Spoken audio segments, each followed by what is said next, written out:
that this would be the most incredible audience I've ever had, and that's true.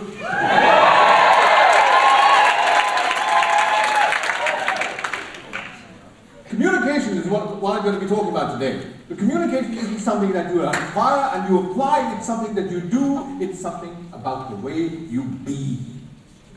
And communication started with me, from this group, long before I got here. Ilham Chalabi, who invited me to come along here today, made me welcome, she reassured me all the way along the line. I got emails from people I haven't seen for years. John Pickles, Kay Irvine.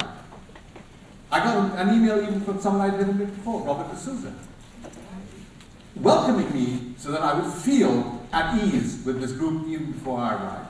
That's good communication. And then when I arrived here, I met old friends, Eric, Jill, Sylvester, and I thought, wow, this has been such a well-kept secret. I've never heard of the Yes Group before recently. Why do you think it's so quiet?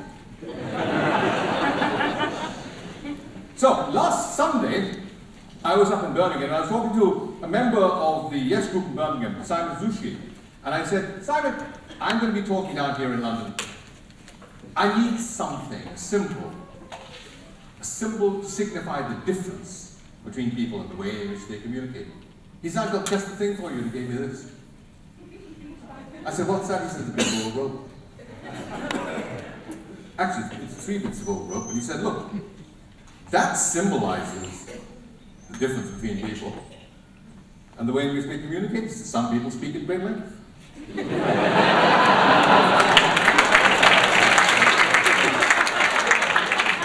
Some folks don't have much to say.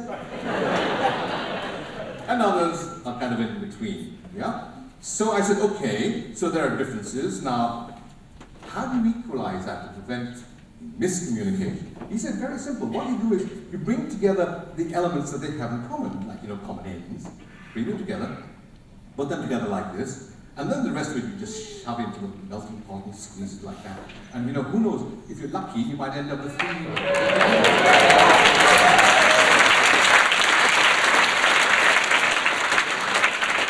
Now, the interesting thing about that really is that the person who spoke at great length is now on equal terms with the person who didn't have very much to say, and also the person who was kind of in between. And I said, ooh, that's good. But what about the business of not changing people fundamentally? You can change the way they communicate, but they have to remain the same. He said, oh, that's very easy. So what you do, you see, is you put them all together again like that, and then you say, the person who didn't have very much to say before remains the same. The person who was kind of in betweeny remains unchanged, and the one who had a lot to say is also going to remain unchanged.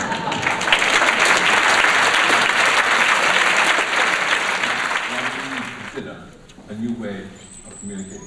1, because men and women communicate differently. But 2, because we have at the moment in our society a plethora of demands for our attention. Every year, 300,000 new books are published. There are thousands of magazines, there are newspapers.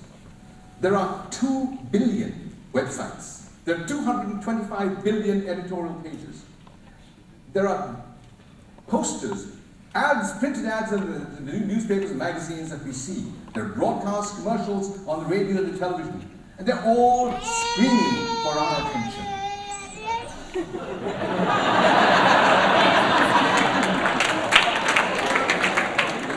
Where are you going to argue with me? Track 350. If I say something that you don't understand, where are you going to work it out? Track 350. If I say something that requires you to wonder, how did I get here from there? Because I, speaker, didn't make the right connection for you. Where are you going to work that out? He said, oh, where did he do it? What happened there?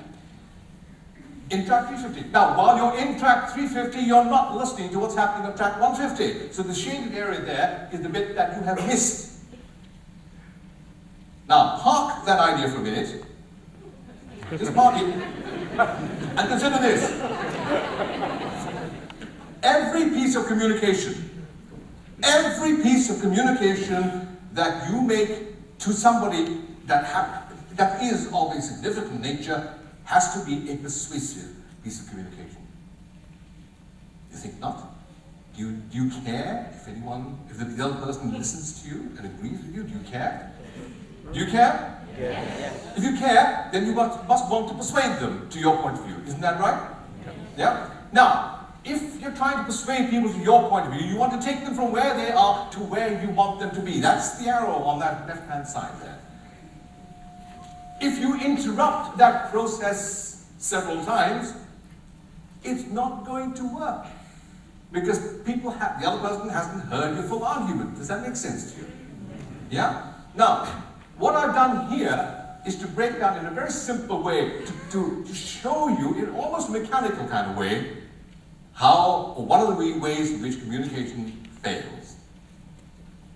And so it's very important to understand, first of all, that this does happen, and then to take the remedial action that can keep people on track 150 with you.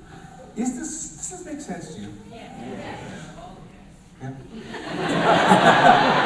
I like that. I like that. That's the way that they do. I said earlier on I would come back to this point. A meets B. A communicates in a certain way towards B. B has two choices, to accept or reject. If B accepts that form of communication, that becomes the norm. And that's how it stays until something dramatic happens. If B, on the other hand, rejects that and says, I don't accept that, that's not the right sort of communication for me, then A has two choices, either to walk away or to modify the way he communicates. Isn't that right? And this adjustment goes on until there's an equilibrium. But if you say, ever, I don't like the way people talk to me, or that person talks to me, it's not that person's fault, it's yours. Because you trained him. And B is now getting the full, undiluted impact of A's bad communication. And it's no longer fun. And B can no longer take it. The relationship falls apart. Is that right? Throw your arms up like that in the air and shout, yes! Yes! Do you feel better? Yes! I said you would.